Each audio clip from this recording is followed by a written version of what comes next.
Lord, mga minamahal, ang pinakamataas na pagpupuri, paglulati at karangalan sa ating tagapagligtas na mahal na Panginoong Hesukristo.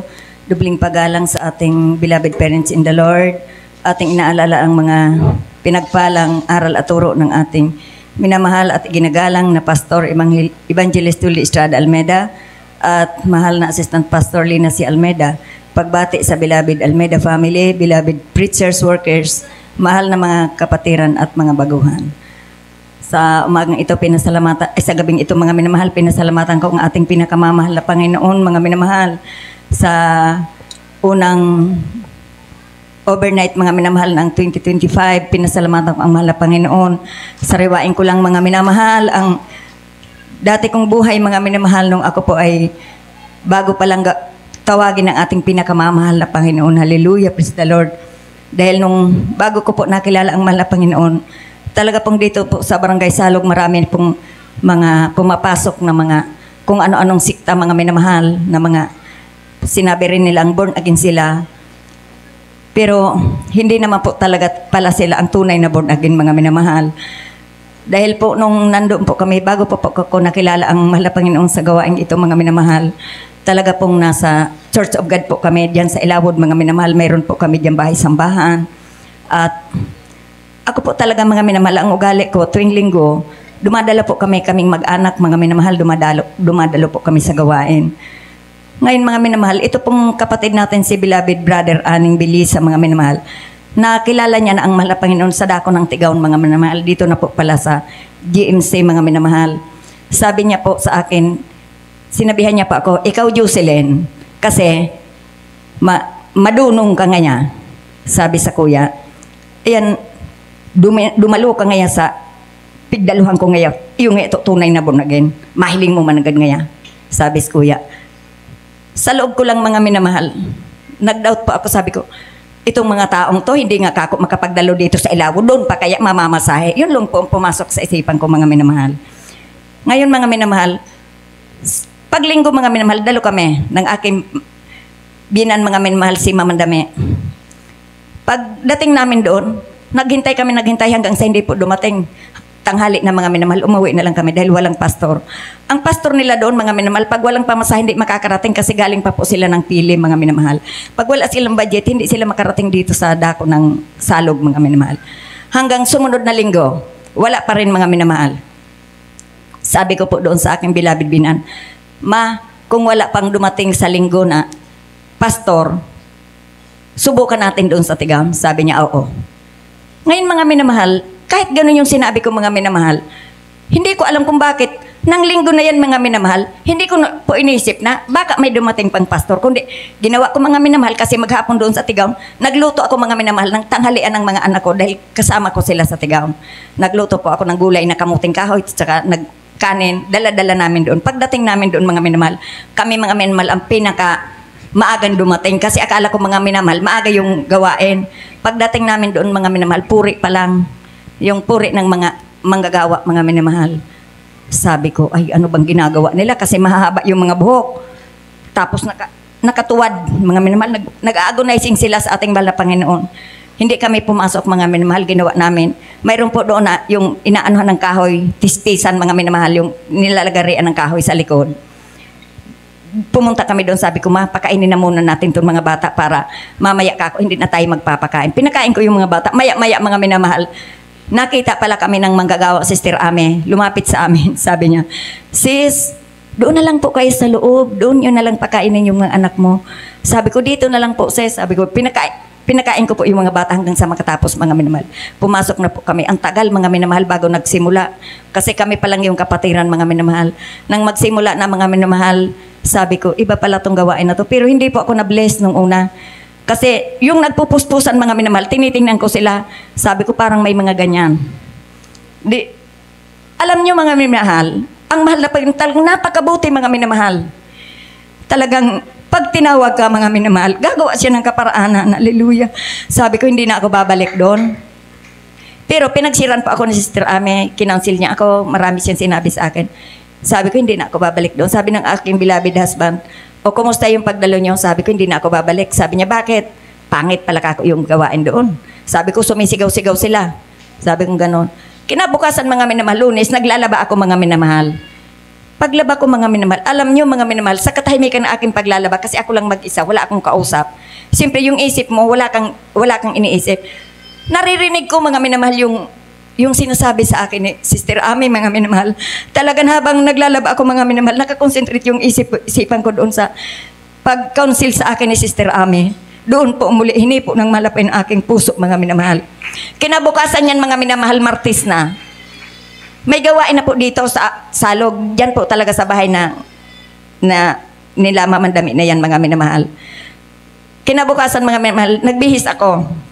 Pagkakain namin, nagluto ako ng maaga, nagbihis ako, sabi ng aking beloved husband, saan ka pupunta?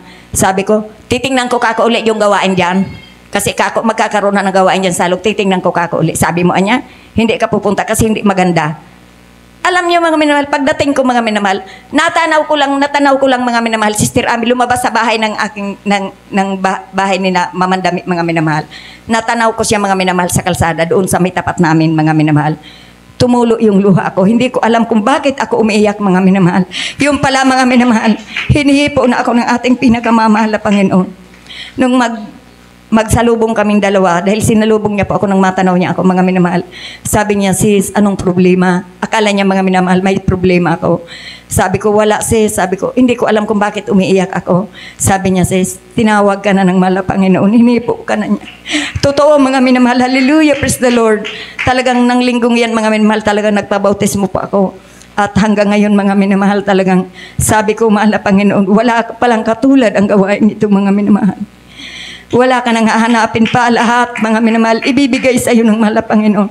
Kagalakan, kapayapaan, kalutasan mga problema, mga kagalingan ng karamdaman mga minamahal. Dito yan mga minamahal, linutas ng ating pinakamamahal na Panginoon sa aking buhay. Kaya napakabuti ng Diyos mga minamahal. At nung 1992 mga minamahal, pinagbuntis ko na po yan si Jiban mga minamahal. Malaki na po yung tiyan ko. Yung balikabuanan ko na mga minamahal, 9 months na yan. Galing pa ako ng overnight, pauwi po ako. Ang bahay namin, nandoon po kami sa ilalim ng Kanyugan, mga minamahal sa Kamagong. Pagdating ko po doon sa, may pagkatawid lang ng tubig sa dam, mayroon din po yan malawak na pastulan ng baka. Yung po palang baka, nanganak, papanganak lang ng gabing yan. Matapang yung baka mga minamahal, dahil yung anak niya, nandoon sa may tabi ng daan. Tapos siya rin, nandoon nakatali sa may daan. Ako mga minamahal, tuloy-tuloy lang, sinuwag po ako ng baka mga minamahal. Tumalsik po ako mula dito hanggang doon sa may pulpito na yan mga minamahal na ginagawa. Pero ang hindi ko alam mga minamahal kung bakit wala man lang akong naramdaman na kahit ano mga minamahal. Para lang akong natulog na wala akong naramdaman. Tapos yung pong grocery, dalawang basket na dala kong, dalawang plastic bag na grocery na dala ko mga minamahal. Hindi yan nagkalat, parang inilagay lang na parang ipinatong lang na ganyan sa ibabaw mga minamahal. Grabe mga minamahal, ang himala ng mahal na Panginoon mga minamahal. Talagang napakabuti ng Diyos mga minamahal. Dahil kung wala pa ako sa ating mahal na Panginoon, pwede pong manganak ako na wala sa panahon. Kasi siyempre po tumalsik ang ganun kalayo. Ibig sabihin, napakalakas ng impact mga minamahal. Pero wala pong nangyari sa akin. Tumayo po ako na parang wala lang anong mga minamahal, wala akong naramdaman na kahit ano. Kaya napakabuti ng Diyos mga minamahal. Unang himala yung ginawa sa akin ng mahal na Panginoon mga minamahal. At 2007 mga minamahal, nung saksakin po si Buboy sa dako ng Goa mga minamahal, na talagang tumawag po sa akin na dadalhin daw po sa Naga kasi nasaksak yung aking mahal na anak. Pumunta po kami doon. Pagaling ko dito, talagang habang nasa sasakyan kami, talagang ikinakausap ko na po talagang ating mahal na Panginoon. Dahil sabi ko, mahal na Panginoon, sana po wala namang anumang mangyari sa aking mahal na anak. At pagdating namin mga minamahal, talagang grabe po yung ng bata mga minamahal, maputla na po siya at basang-basa sa pawis, sa dako ng infirmary mga minamahal. Sabi sa akin ng doktor, Mrs., maghanap na kayo ng jeep kasi yung ambulansya nasa Naga, naghatid ng pasyente. Kaya walang masasakyan. Hindi ko po siya inintindi kasi ang kinakausap ko man lang nasa isip ko ang ating mahal na Panginoon. Pagdating ko po doon sa may ulunan ng aking mahal na anak, sabi ko, nak, magsisi ka. Lumuhod po ako. Tinaas ko yung aking mga kamay at nanalangin po talaga ako. At pagkatapos inilihans ko po yung aking mahal na anak na demonyong kamatayan. Lumayas ka sa pangalan na Jesus. Pagkatapos ko pong maglihan, sabi niya, Mrs. dali na kasi yung yung ambulansya mga minamahal, nakanganga na, nandoon na, isasalpak na lang si Buboy. Pero sabi nila, wala yung ambulansya, nasa Naga pa. Nang matapos ko pong manalangin, yung ambulansya nandoon na agad mga minamahal. Naghihintay na po sa amin. Kaya napakabuti ng Diyos mga minamahal. Pag inisip mo talaga na ang mahal na Panginoon, nariyan palagi para tumulong sa iyo. Ang mahal na Panginoon, hindi kanya pababayaan. Hanggang nakarating po kami ng Naga kasi sabi ng doktor, Mrs. kausapin niyo lang yan ang kausapin kasi baka hindi na yan na makarating ng Naga. Hindi pa ako nakinig. Patuloy po akong, ang kinausap ko mga minamahal, hindi yung anak ko. Ang kinakausap ko mga minamahal, ang ating pinakamamahal na Panginoon. Dahil siya lang ang may magagawa sa aking mahal na anak mga minamahal. Nakarating po kami nang nagaligtas yung aking mahal anak at siya po ang unang naipasok sa operating room mga minamahal. Napakabuti ng Diyos mga minamahal. Grabing himala mga minamahal dumating sa buhay ko. Maging pong sa mga pagpapala na talagang hindi ko rin po mga minamahal inakala na magkakaroon din po ako ng mga anak na makakapagtapos ng pag-aaral at pinasalamatan ko yan dahil sabi ko mga minamahal sa ating malapin na makilala ko siya mahal na Panginoon. Noon marami akong pangarap sa akin mga anak pero ngayon mahal na Panginoon wala na po akong pangarap. Bahala ka na sa kanila. Ikaw na lang po ang mangarap para sa kanila. Kung ano pa ang nais mo mangyari sa amin. Sabi ko po, basta makapagbasa lang sila, makapagtapos ng high school, okay na po yan sa akin. Pero ang Diyos, mga minamahal, lahat ng pangarap mo sa buhay, pag-desire na yung puso, mga minamahal, ipagkakalob niya sa himalang kaparaanan niya.